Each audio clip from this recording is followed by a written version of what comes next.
अस्सलामुअलैकुम दोस्तों, आज की वीडियो में हम डिस्कस करेंगे डार्क रिएक्शन को। बेसिकली डार्क रिएक्शन एक स्टेप है फोटोसिंथेसिस का। और आपको पता है कि फोटोसिंथेसिस बेसिकली एक ऐसा अमल है जिसमें प्लांट्स या फिर एल्गी या फिर सम बैक्टीरियाज अपनी खुराक खुद तैयार करते हैं लाइट की प्रेजेंस में। तो बेसिकली फोटोसिंथेसिस के दो स्टेप्स है, एक है लाइट रिएक्शन, एक है डार्क रिएक्शन। तो हमने पिछली वीडियोस में लाइट रिएक्शन को डिटेल से डिस्कस किया है। तो आज हम फोटोसिंथेसिस के दूसरे स्टेप यानी डार्क रिएक्शन को डिस्कस करने वाले हैं। बेसिकली इस स्टेप को डार्क रिएक्शन इसलिए कहा जाता है क्योंकि दोस्तों इसे लाइट की ज़रूरत नहीं होती। ऐसा नहीं कि दोस्तों ये रिएक्शन दिन को नहीं हो सकता, बल्कि दोस्तों डार्क रिएक्शन दिन को भी हो सकता है। लेकिन दोस्तों डार्क नाम इसलिए पड़ा क्योंकि इसको लाइट की ज़रूरत नहीं होती। और दोस्तों डार्क रिएक्शन को केल्विन साइकिल भी कहा जाता है। केल्विन साइकिल क्यों कहा जाता है दोस्तों, ये साइंटिस्ट के बेस पर, क्योंकि दोस्तों 1950 में मेल्विन केल्विन ने ये साइकिल डिस्कवर किया था, ये स्टेप डिस्कवर किया था। इसलिए दोस्तों डार्क रिएक्शन को केल्विन साइकिल भी कहा जाता है। डार्क रिएक्शन को दोस्तों लाइट इंडिपेंडेंट रिएक्शन भी कहा जाता है। अब लाइट इंडिपेंडेंट रिएक्शन क्यों कहा जाता है दोस्तों, ये रिएक्शन लाइट के बगैर हो सकता है, ये लाइट पर डिपेंडेंट नहीं है। इसीलिए दोस्तों इस रिएक्शन को लाइट इंडिपेंडेंट रिएक्शन भी कहा जाता है। दोस्तों डार्क रिएक्शन को C3 साइकिल भी कहा जाता है, क्योंकि दोस्तों डार्क रिएक्शन में सबसे पहले एक आइडेंटिफाइड जो मॉलिक्यूल है वो PGA मॉलिक्यूल है जो 3 कार्बन पर मुश्तमिल होता है। तो दोस्तों इस लिहाज से इसे C3 साइकिल भी कहा जाता है। लेकिन दोस्तों मोस्टली जो टर्म यूज होता है वो केल्विन साइकिल या फिर लाइट इंडिपेंडेंट रिएक्शन यूज होता है इस रिएक्शन के लिए। आइए मजीद देखते हैं, इट में अकर इन डे टाइम। दोस्तों जैसा मैंने यहाँ पे बात की थी कि डार्क रिएक्शन दिन के वक्त भी हो सकता है। अब दोस्तों डार्क नाम क्यों पड़ा, क्योंकि दोस्तों फोटोसिंथेसिस का जो फर्स्ट स्टेप है उसे लाइट रिएक्शन कहा जाता है। तो दूसरे स्टेप को डार्क रिएक्शन इसीलिए कहा गया ताकि इन दोनों में डिफरेंस हो सके। दोस्तों अगर हम एक समरी बनाए तो आप इस डायग्राम से देख सकते हैं, ये बेसिकली एक क्लोरोप्लास्ट है। और हमने बात की थी कि फोटोसिंथेसिस में बेसिकली दो स्टेप्स होते हैं, light reaction and dark reaction.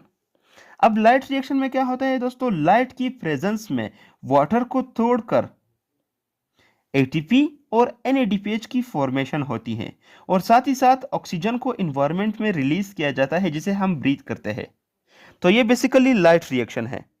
इसी लाइट रिएक्शन के प्रोडक्ट जिसे ATP और NADPH है, इसे यूटिलाइज करके डार्क रिएक्शन किस चीज की फॉर्मेशन करते हैं, कार्बन डाइऑक्साइड जो कि इन्वायरमेंट से इंटर हो रहा है उसको लेकर शुगर की फॉर्मेशन करते हैं, PGAL की फॉर्मेशन करते हैं, फॉस्फोग्लिसरॉल्डिहाइड, जो कि एक 3 कार्बन कंटेनिंग मॉलिक्यूल है। और दोस्तों दोबारा से जो ATP है उसे ADP में और जो NADPH है उसे NADP प्लस में कन्वर्ट करके लाइट रिएक्शन के पास भेज देते हैं। और दोस्तों ये अमल इसी तरह चलता रहता है और शुगर्स की फॉर्मेशन होती रहती है। इस तरह दोस्तों प्लांट्स, एल्गी और सम बैक्टीरिया अपनी खुराक को तैयार करते हैं। मजीद देखते हैं, occurs in stroma of chloroplast. अब अगर आपको याद हो तो लाइट रिएक्शन थाइलाकोइड में होती थी, जो कि स्ट्रक्चर है क्लोरोप्लास्ट का, ग्रेनम का। लेकिन दोस्तों यहाँ पे जो डार्क रिएक्शन है वो स्ट्रोमा में होता है। और दोस्तों stroma basically inside of chloroplast है, यानी फॉर एग्जांपल ये एक क्लोरोप्लास्ट है तो ये स्ट्रोमा है। तो बेसिकली ये स्ट्रोमा में वकूफ पजीर होता है। मजीद देखते हैं, it works for conversion of CO2 into sugar by the help of ATP and NADPH। अब दोस्तों डार्क रिएक्शन का बेसिकली जो समरी है वो क्या है कि ये कार्बन डाइऑक्साइड जो कि एक इनऑर्गेनिक मॉलिक्यूल है इसे कन्वर्ट करता है शुगर में, जो कि एक ऑर्गेनिक मॉलिक्यूल है। किसकी मदद से, ATP और NADPH की मदद से। अब दोस्तों ATP और NADPH दोनों प्रोडक्ट्स है किस चीज के, लाइट रिएक्शन के। तो इन्हीं को यूटिलाइज करके डार्क रिएक्शन कार्बन डाइऑक्साइड को कन्वर्ट करता है शुगर में। अगर हम मजीद देखें, it is an anabolic process. अब दोस्तों dark reaction basically anabolic process है। और एनाबॉलिक कौन सा प्रोसेस है? जिसमें स्मॉल मॉलिक्यूल्स मिलकर एक लार्ज मॉलिक्यूल बनाते हैं और यहाँ पे एनर्जी भी यूटिलाइज होती है या फिर एटीपी भी यूज होती है। तो यहाँ पर भी दोस्तों जो कार्बन डाइऑक्साइड है वो एक एक करके शुगर की मॉलिक्यूल में फिट किए जाते हैं, फिक्स किए जाते हैं। और इस तरह दोस्तों कार्बन डाइऑक्साइड से शुगर की सिंथेसिस होती है। तो इसीलिए इस अमल को एनाबॉलिक प्रोसेस कहा जाता है। अगर हम मजीद देखें, the product of Calvin cycle is not glucose but 3 carbon containing molecule PGAL फॉस्फोग्लाइसरल्डिहाइड। अब दोस्तों जो केल्विन साइकिल है उसका प्रोडक्ट ग्लूकोज नहीं होता। बेसिकली दोस्तों वो किस चीज की फॉर्मेशन करते हैं? फॉस्फोग्लाइसरल्डिहाइड की, जो कि एक शॉर्ट फॉर्म है शुगर की और ये 3 कार्बन पर मुश्तमिल होता है। तो दोस्तों 6 मरतबा केल्विन साइकिल रन होता है और तभी जाके वो 2 PGL मॉलिक्यूल्स को प्रोड्यूस करता है और ये 2 PGL मॉलिक्यूल्स आपस में मिलकर ग्लूकोज की फॉर्मेशन करते हैं। 1 carbon is fixed in overall 1 Kelvin cycle. Hence, for PGL, it has to run 3 times.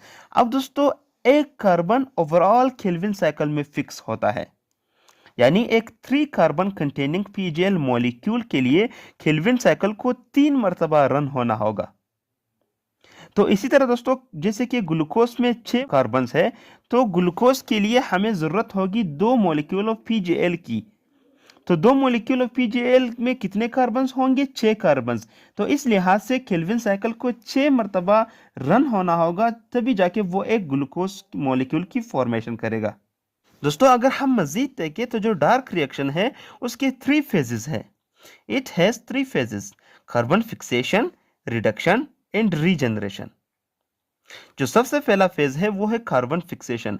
और दोस्तों कार्बन फिक्सेशन बेसिकली क्या होता है कि the conversion of carbon dioxide into organic molecule, यानी दोस्तों जो एक इनऑर्गेनिक मॉलिक्यूल है जिसे कार्बन डाइऑक्साइड कहा जाता है, इसके कार्बन को जो कि इनऑर्गेनिक है तो एक ऑर्गेनिक मॉलिक्यूल में फिक्स किया जाता है। इसीलिए दोस्तों इस फेज को कार्बन फिक्सेशन कहा जाता है।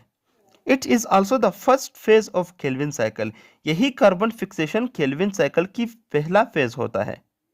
दोस्तों carbon fixation, reduction and regeneration phases को हम अगली वीडियो में जब हम डार्क रिएक्शन के डायग्रामेटिकल व्यू को देखेंगे उसमें आपको डिटेल और क्लियरली बताएंगे कि ये बेसिकली कौन से फेजेस होते हैं। दूसरा जो फेज है वो है रिडक्शन। अब रिडक्शन में क्या होता है? Here the reduction process occurs by reducing the NADPH where NADPH lose hydrogen. अब दोस्तों रिडक्शन फेज में बेसिकली क्या होता है कि एक मॉलिक्यूल को चेंज किया जाता है कार्बोक्सिल ग्रुप से अल्डिहाइड ग्रुप में, और उसके लिए NADPH यूटिलाइज होता है, NADPH यूज होता है, जिसमें हाइड्रोजन इलेक्ट्रॉन की बुनियाद पर NADPH से तोड़कर NADPH से अलहदा होकर कहां पर चले जाते हैं? उस मॉलिक्यूल्स में जिसे PGAL कहा जाता है। यानी फॉस्फोग्लाइसरल्डिहाइड की फॉर्मेशन में रिडक्शन प्रोसेस बहुत ही अहमियत रखता है और इसमें जो NADPH का H है ये हाइड्रोजन बेसिकली चला जाता है PGAL की फॉर्मेशन करने के लिए। और दोस्तों जो तीसरा फेज है वो है regeneration. It is the third and last phase of regeneration. दोस्तों ये बेसिकली लास्ट स्टेप है केल्विन साइकिल का, या फिर लास्ट फेज आप कह सकते हैं केल्विन साइकिल का, where the cycle regenerates its starting molecule RUBP। दोस्तों RUBP बेसिकली रेबुलोज बाइफॉस्फेट एक मॉलिक्यूल है जो कि केल्विन साइकिल को इनिशिएट होने में, केल्विन साइकिल को स्टार्ट होने में हेल्प करता है, मदद करता है। तो रीजनरेशन बेसिकली एक ऐसा प्रोसेस है जिसमें मॉलिक्यूल्स दोबारा से असेंबल होकर किस चीज की फॉर्मेशन करते हैं? RUBP की, ताकि दोबारा से जो केल्विन साइकिल है वो रन हो सके। तो दोस्तों ये थी हमारी आज की वीडियो। उम्मीद करता हूं कि आपको वीडियो अच्छी लगी होगी। कोई भी सवाल हो, कैसा भी सवाल हो दोस्तों, आप मुझसे पूछ सकते हैं बस एक कमेंट करके। तो मिलते हैं अपनी अगली आने वाली वीडियो में, तब तक के लिए दोस्तों अल्लाह हाफिज। अब अगर आप स्क्रीनशॉट लाना चाहते हैं स्क्रीन से तो आप स्क्रीनशॉट ले सकते हैं।